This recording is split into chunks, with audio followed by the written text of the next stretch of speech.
Dozens of GOP lawmakers demand Buttigieg stop housing migrants at airports. It is your responsibility. DHS has proposed a number of airports that could be used to house migrants.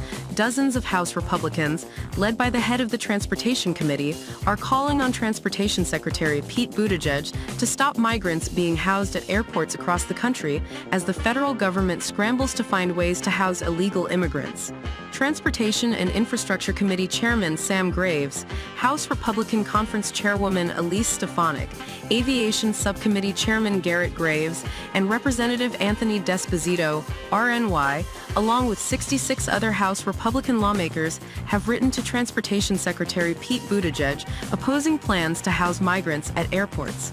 The Department of Homeland Security, DHS, made written to New York in August recommending 11 federal sites in New York and nearby where migrants could be housed in order to relieve pressure amid a massive migrant surge into the Empire State, including airports. White House funding request includes $14 billion for border as crisis hits new records. Bloomberg News reported that those locations included New Jersey's Atlantic City Airport.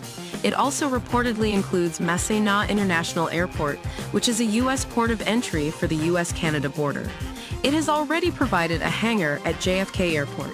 Meanwhile, hundreds of migrants have already been housed at Chicago's O'Hare International Airport, and the lawmakers say communities are concerned that similar moves will happen with their airports.